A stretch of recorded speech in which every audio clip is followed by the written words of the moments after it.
Wayanad Pookode veterinary college ഹോസ്റ്റലിൽ വിദ്യാർത്ഥി ആത്മഹത്യ ചെയ്ത കേസിൽ പ്രതികളായ SFI നേതാക്കളെ അറസ്റ്റ് ചെയ്യാതെ പോലീസ്. സംഭവവുമായി ബന്ധപ്പെട്ട് കോളേജിൽ നിന്നും സസ്പെൻഡ് ചെയ്ത 12 പേരെയും പോലീസ് അറസ്റ്റ് ചെയ്തിട്ടില്ല. ഇവരുമായി ശ്രീജിത്ത് ചേരുകയാണ്. ശ്രീജിത്ത്, ഇപ്പോൾ മുഖം രക്ഷിക്കാൻ ചില നേതാക്കളെ, ചില പ്രവർത്തകരെ അറസ്റ്റ് ചെയ്യുന്നത്, പ്രധാന നേതാക്കൾ ഇപ്പോഴും ഒളിവിലാണ്, അവരെ സംരക്ഷിക്കുക തന്നെയാണ് പോലീസ്. അത്തരത്തിലുള്ള വിമർശനങ്ങൾ തന്നെയാണ് ശക്തമാകുന്നത്, അല്ലേ?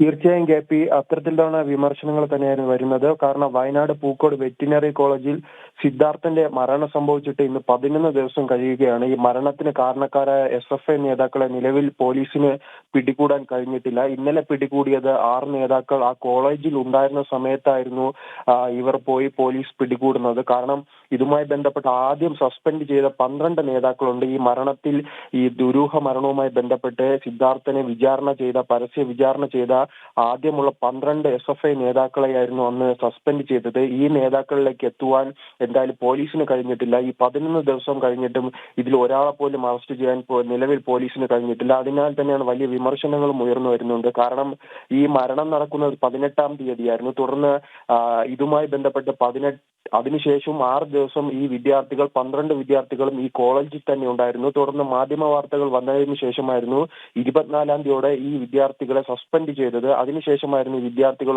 ഒളിവിൽ പോകുന്നത്. അങ്ങനെ ഈ 6 ദിവസത്തോളം ഈ കോളേജിൽ തന്നെ ഈ വിദ്യാർത്ഥികൾ തമ്പടിച്ചിരുന്നു. അതിനുശേഷം പോലും ഈ പോലീസിന് ഇവർ അറസ്റ്റ് ചെയ്യാൻ കഴിഞ്ഞില്ല. വീണ്ടും ഈ 4 ദിവസം കഴിയുകയാണ്. എന്നിട്ടും ഈ സത്യത്തിൽ തന്നെയാണ് ഈ പോലീസാണ് അല്ലെങ്കിൽ ഭരണപക്ഷമാണ് ഈ പ്രതികളെ സംരക്ഷിക്കുന്നത് എന്നുള്ള വിമർശനം തന്നെയാണ് ശക്തമാകുന്നത്. ശ്രീജിത്താണ് ഇവർക്ക് നൽകിയത്.